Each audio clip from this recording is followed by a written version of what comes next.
शिवाय ॐ नमः शिवाय ॐ नमः शिवाय ॐ नमः शिवाय ॐ नमः शिवाय ॐ नमः शिवाय ॐ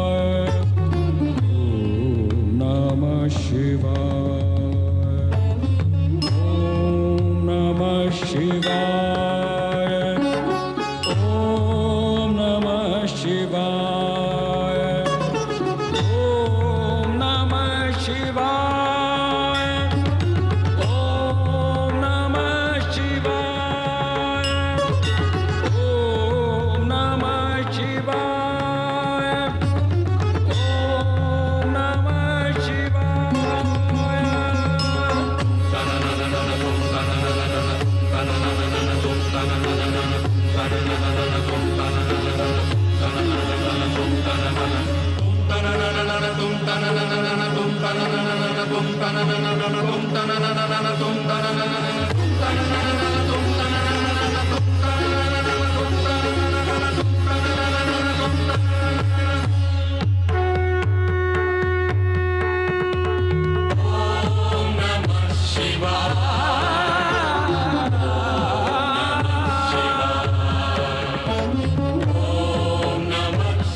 ॐ नमः शिवाय ॐ नमः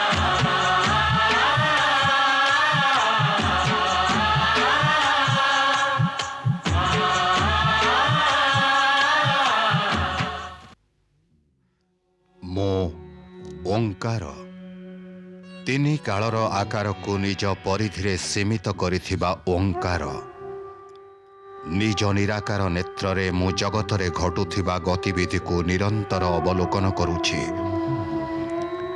विगत घटनाक्रम रे मु मनु एवं शतरूपांक विवाह संपन्न हेबार देखिछि। ऋषिगण भी आशीर्वाद देले। एई ऋषिगण बिरिणी एवं दक्षं को आशीर्वाद देबाकू भी उपस्थित थिले। सृष्टिर रचनार क्रम गतिमान हेला एवं सृष्टिर रचनाकारी सदाशिव लोकमानंक कल्याण निमंते सगुण साकार रूपरे निजर अनुचर नंदी श्रृंगी भृंगींक सहित अवतार ग्रहण कले। ब्रह्मा विष्णु महेश्वर नारद तथा देवगण आह्लादित होई तांकर जयगान कले, तांको महिमार गान कले। देवगण सदाशिवंक अवतरण रे प्रसन्न अवश्य थिले, किंतु शक्तिंक अवतार प्रति जिज्ञासु भी थिले। ब्रह्मा विष्णु एवं नारदंक जिज्ञासार समाधान करने जाई सदाशिव स्पष्ट कले जे शक्ति अजन्मा हेबेनी, तांकर जन्म लौकिक हेबो। से सगुण रूपरे प्रकट हेबे। दक्ष प्रजापति शक्ति अवतारंक पिता एवं बिरिणी माता हेबे। एकथा जानी श्री ब्रह्मा आश्चर्यचकित हो गले, कारण महान सिद्धि एवं सफलता निमंते कठोर तपस्यार आवश्यकता होता है। मो भौणी माने आसले, आपण भी जानतु। जदि एमिति ही विदाय देबार थिला तेबे मनर रजुरे बांधी टाणी आनी थिलो कोन पे? आउ केबे एकांतरे आसीबे, एबे जानतु। आपण जानतु ना। जिबी। अच्छा यही कथा।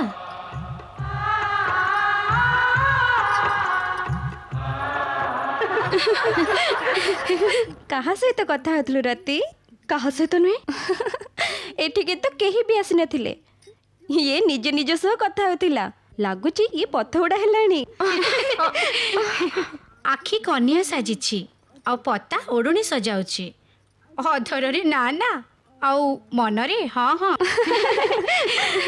ନିଜ ପ୍ରିୟତମକୁ ଏଠାକୁ ଡାକି ତାକୁ ନିଜର ମନ କଥା କହି କହୁଛି ଏଠାକୁ କେହି ଆସିନାହାନ୍ତି।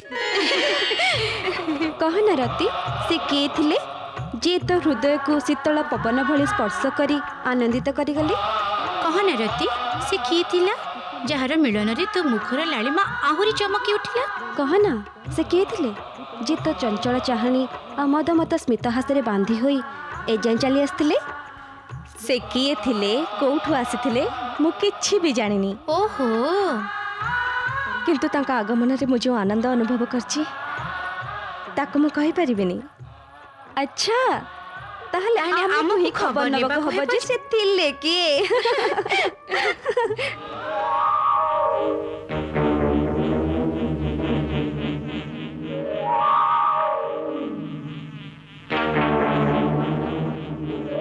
କାମଦେବ, ହେ ପୁତ୍ର କାମଦେବ,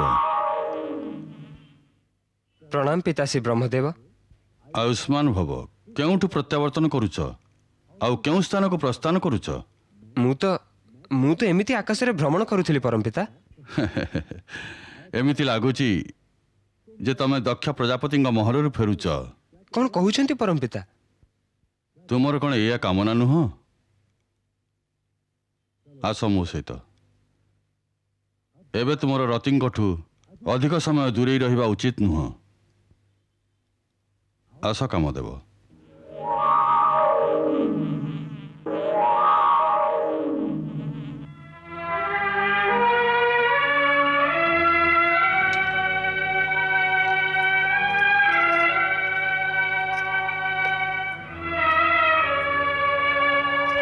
କଥା କ'ଣ ମହାରାଜ? ଆପଣ କ'ଣ ଭାବୁଛନ୍ତି? ମହାରାଣୀ, ଆମର ସମସ୍ତ କନ୍ୟା ବିବାହ ଯୋଗ୍ୟ ହୋଇଗଲେଣି। ତାଙ୍କ ନିମନ୍ତେ ଯୋଗ୍ୟ ବର ଚୟନ କରିବା କୌଣସି ସମସ୍ୟାଠୁ କମ୍ ନୁହେଁ। ବିଧାତା ପ୍ରତ୍ୟେକ କନ୍ୟାର ଭାଗ୍ୟ ପୂର୍ବରୁ ନିର୍ଦ୍ଧାରଣ କରିଥାନ୍ତି। ଆଉ ଯେଉଁ କନ୍ୟାମାନେ ଦକ୍ଷ ପ୍ରଜାପତିଙ୍କ ପୁତ୍ରୀ ରୂପରେ ଜନ୍ମ ନେଇଛନ୍ତି ସେମାନେ ସାଧାରଣ ହୋଇନପାରନ୍ତି। ଆପଣ ତାଙ୍କ ଚିନ୍ତା ଛାଡ଼ନ୍ତୁ। ପୁତ୍ର ଦକ୍ଷ, ପିତାଶ୍ରୀ, ପ୍ରଣାମ ପରମ ପିତା। ଆୟୁଷ୍ମାନ ଭବ। ୟାଙ୍କୁ ଚିହ୍ନିଲ? ଇଏ ତ ପୁଷ୍ପ ଧନୁର୍ଦ୍ଧାରୀ କାମଦେବ। ୟାଙ୍କୁ ଭଲ କିଏ ନ ଜାଣେ? ସମ୍ଭବତଃ ତୁମେ ଏକଥା ଜାଣିନ ଯେ ମୁଁ ତୁମ ଚିନ୍ତା ଦୂର କରିବାକୁ ଆସିଛି। ମୋ ଚିନ୍ତା?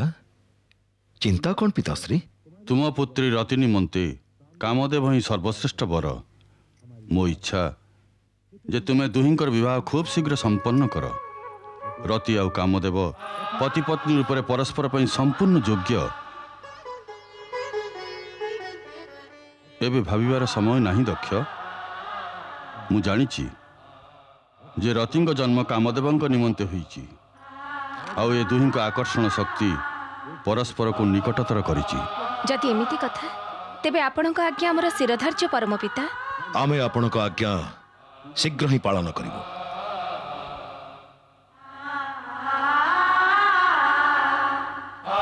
ତାହେଲେ ମୋତେ ଆଜ୍ଞା ଦିଅନ୍ତୁ ପରମପିତା। ଅବଶ୍ୟ କାମଦେବ, ତୁମ ଶୁଭ ବିବାହର ମୁହୂର୍ତ୍ତ ଶୀଘ୍ର ନିଶ୍ଚିତ ହେବ।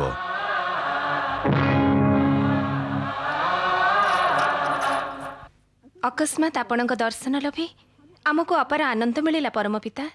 ବିରିଣୀ, ଦକ୍ଷ, ମୋ ଆଗମନର ଉଦ୍ଦେଶ୍ୟ ରତି କାମଦେବଙ୍କ ବିବାହଠୁ ବହୁ ଗୁଣରେ ମୂଲ୍ୟବାନ। ମୁଁ ତୁମକୁ ଗୋଟାଏ ବିଶେଷ ଅନୁରୋଧ କରିବାକୁ ଆସିଛି। ଅନୁରୋଧ କାହିଁକି ପିତାଶ୍ରୀ? ଆପଣ ଆଜ୍ଞା କରନ୍ତୁ। ଦେବାଦିଦେବ ମହାଦେବ ରୁଦ୍ର ଅବତାରର ସଗୁଣ ରୂପ ନେଇ କୈଳାସରେ ପ୍ରକଟ ହୋଇସାରିଛନ୍ତି। ଏ କଥା ତ ତମେ ଜାଣିଥିବ। ଶୁଣିଛି ଅବଶ୍ୟ ପିତାଶ୍ରୀ, କିନ୍ତୁ ସର୍ବଶକ୍ତିମାନ ହୋଇଥାଇ ବି ସେଇ ବିଚିତ୍ର ରୂପ କାହିଁକି ଧାରଣ କଲେ ଏଇ କଥା ମୁଁ ବୁଝିପାରୁନି। ଶିବଙ୍କର ଏ ରୂପ ବୈରାଗ୍ୟ, ଯୋଗ ତଥା ଭକ୍ତି ଏବଂ ଶ୍ରଦ୍ଧାର ମୂର୍ତ୍ତିମନ୍ତ ସ୍ୱରୂପ। ତାକୁ ବୁଝିବା ବଡ଼ ବଡ଼ ଜ୍ଞାନୀଙ୍କ ନିମନ୍ତେ ବି କଷ୍ଟକର। ସମୟ ହେଲେ ତୁମକୁ ତାଙ୍କର ମହାନତାର ପରିଚୟ ବି ମିଳିବ। ଆପଣ ସତ୍ୟ କହୁଛନ୍ତି ପରମ ପିତା। ଆପଣଙ୍କଠୁ ଅଧିକ ଭୋଳାନାଥଙ୍କ ବିଷୟରେ ଭଲ ଆଉ କିଏ ଜାଣିପାରିବ? ପରମ ପିତା, ପ୍ରଥମେ ଏଇ କଥା କୁହନ୍ତୁ ଯେ ଆପଣ ଯେଉଁ ଅନୁରୋଧର କଥା କହୁଥିଲେ ସେ କ'ଣ? ମୁଁ ଶିବାଜ୍ଞାନ ତୁମ ନିକଟକୁ ଗୋଟିଏ ସନ୍ଦେଶ ନେଇ ଉପସ୍ଥିତ ହୋଇଛି। କ'ଣ ସେ ସନ୍ଦେଶ? ତୁମ ଦୁହିଁଙ୍କୁ ଆଦ୍ୟାଶକ୍ତି ମା ଜଗଦମ୍ବାଙ୍କ ପୁତ୍ରୀ ରୂପରେ ପ୍ରାପ୍ତି ନିମନ୍ତେ ତପସ୍ୟା କରିବାକୁ ହେବ। ତପସ୍ୟା? ତପସ୍ୟା କାହିଁକି ପିତାଶ୍ରୀ? ଯଦି ଶକ୍ତି ମାତାଙ୍କର ମୋ ଗୃହରେ ପୁତ୍ରୀ ରୂପରେ ଜନ୍ମ ନେବାର ଇଚ୍ଛା ଅଛି ତେବେ ସେ ସେହି ରୂପରେ ପ୍ରକଟ ହେବେ। ସେଥିପାଇଁ ତପସ୍ୟାର ଆବଶ୍ୟକତା କ'ଣ? ମୁଁ ବି ତାହା ହିଁ ଭାବୁଛି। ଆମର ଅନ୍ୟ କନ୍ୟାଙ୍କ ଭଳି ସେ ବି ଜନ୍ମ ନେବେ। ସେ ଅନ୍ୟ କନ୍ୟାଙ୍କ ଭଳି ସାମାନ୍ୟ କନ୍ୟା ହେବେନି। ତପସ୍ୟା ଦ୍ୱାରା ତାଙ୍କୁ ପ୍ରସନ୍ନ ନ କରି ତାଙ୍କର ପ୍ରାପ୍ତି ଅସମ୍ଭବ। ଭୁଲି ଯାଅନି ଯେ ଶକ୍ତିଙ୍କ ସଗୁଣ ଅବତାରର ମାତା ପିତା ହେବାର ଶ୍ରେୟ ଏବଂ ଗୌରବ ତୁମ ଦୁହିଁଙ୍କୁ ହିଁ ପ୍ରାପ୍ତି ହେବ, ଏହା ନିଶ୍ଚିତ। ସେଥିପାଇଁ ଏ ଶିବାଜ୍ଞାକୁ ସିଦ୍ଧ ସ୍ୱୀକାର କରି ଶକ୍ତି ଆରାଧନାରେ ତପସ୍ୟା ଆରମ୍ଭ କର। ଯଥାଆଜ୍ଞା ପରମ ପିତା। ରତି କାମଦେବଙ୍କ ବିବାହ ପରେ ସର୍ବପ୍ରଥମେ ଆମେ ଆପଣଙ୍କ ଆଜ୍ଞା ପାଳନ କରିବୁ ପିତାଶ୍ରୀ। ତୁମର ମଙ୍ଗଳ ହେଉ ବତ୍ସ ଦକ୍ଷ ଆଉ ବଧୂ ବିରିଣୀ। ମହାରାଣୀ, ପିତାଶ୍ରୀଙ୍କ ଇଚ୍ଛା ଅନୁସାରେ ଆମେ ଶୀଘ୍ର ରତି ଏବଂ କାମଦେବଙ୍କ ବିବାହ ସମ୍ପନ୍ନ କରିଦେବା। करचरणकृतं वा कायजं कर्मजं वा श्रवणनयनजं वा मानसं वा पराधं विहितं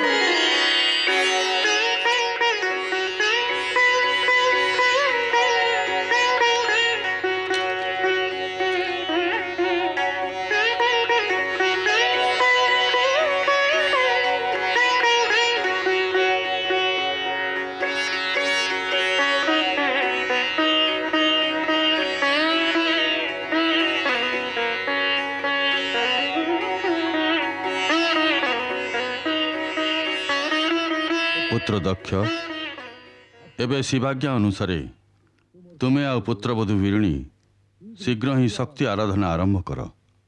ଯଥା ଆଜ୍ଞା।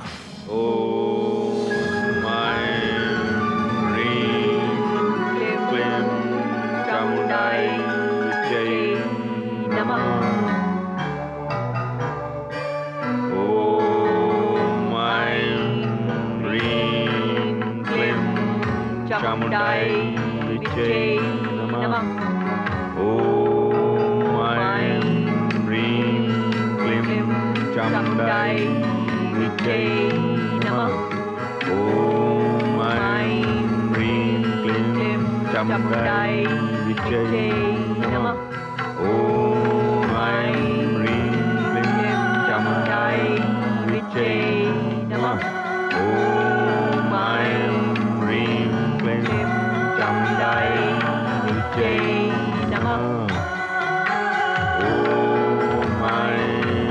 ह्रीं क्लीं चामुंडाई विजय नमः। ओम ऐं ह्रीं क्लीं चामुंडाई विजय नमः। ओम ऐं ह्रीं क्लीं चामुंडाई विजय नमः। ओम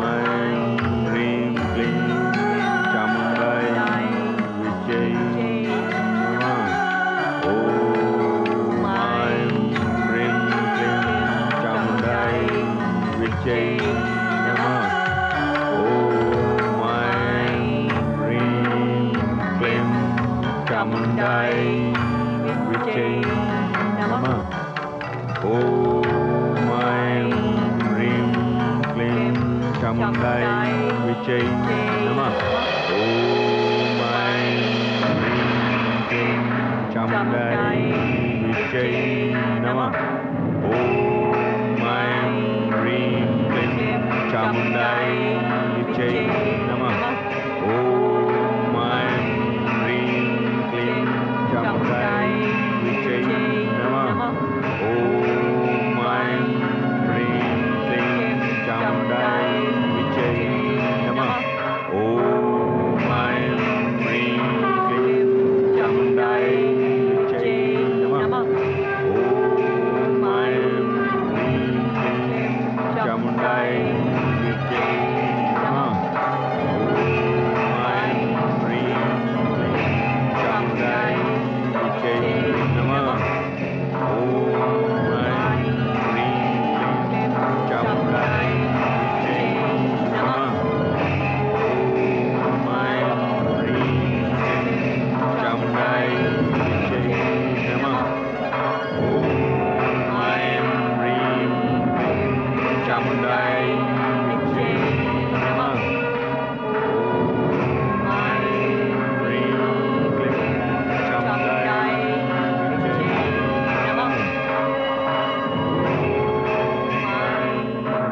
दक्ष प्रजापति महाराणी बीरिणी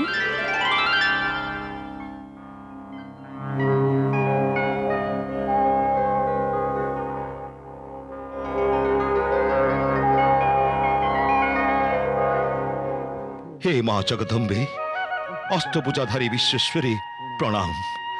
देवी शक्ति आपणक दर्शन लभी आमे धन्य होइगलु। तुमर भक्ति आराधना सफल होइछि प्रजापति दक्ष। महाराणी बीरिणी मु तम उपरि प्रसन्न वर माग। माँ आपण तो स्वयं शक्ति माँ जगदम्बे परम पिता ब्रह्मा प्रेरणा रे आपण को पुत्री रूप में प्राप्ति निमंते कामना नहीं आमे तपस्या करिथिलु माँ। आमरे कामना पूर्ण करंतु माँ, आमरे कामना पूर्ण करंतु। मो कुलर जन्म नहीं आमको माता पिता हेबार सौभाग्य प्रदान करंतु।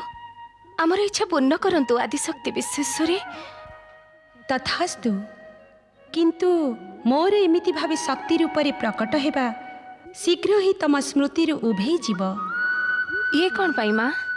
तम दुहिंकर यह स्मरण रहिबनी जे मु तम दुहिंक पुत्री रूप में जन्म नेबार वरदान देइछि।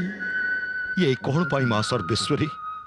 एइथिपाई जे मोर जन्म परे तमे मते साधारण कन्या विचार करी ठीक सेमिति स्वाभाविक व्यवहार करिब जेमिति भावे सामान्य माता पिता निज पुत्री सह करिथांती।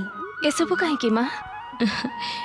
प्रत्येक आवश्यकता कही होइनी महाराणी बीरिणी। जहाँ माता विश्वेश्वरी इच्छा किंतु एबे आम कामना शीघ्र पूर्ण करंतु माँ। तुम मनोकामना पूर्तिर वरदान तो मु देई सारिछि महाराणी बीरिणी। कल्याणमस्तु। जय हे उमा आदिशक्ति जगदम्बे जय जय हे। हेउ।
महाराणी आपण को बधई हो बधई।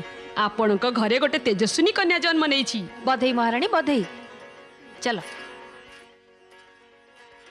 राजकुमारी मानक भी बहुत बहुत अभिनंदन। ये शुभ खबर जाई महाराज को कह देबा। चलो हाँ माताश्री आज दिनटी आम समस्त निमंते बड़ प्रसन्नतार दिन बधाई महाराज बधाई महारानी दिव्य कन्या को जन्म देइचंती कन्या हेबा मात्र के समग्र महल रे ज्योति करी गला तेजस्वी कन्या जन्म देइचंती महाराज এই শুভ সমাচার শুনি মু ধন্য হেলি সুলক্ষণা এই নিও তোমার পারিতোষিক आज्ञा মঙ্গলা তুমি বি নিও धन्यवाद बधाई महाराज बधाई ইয়ে নিও তুমি বি নিও আজি আজির দিন মো নিমন্তে অত্যন্ত হর্ষ উল্লাসর দিন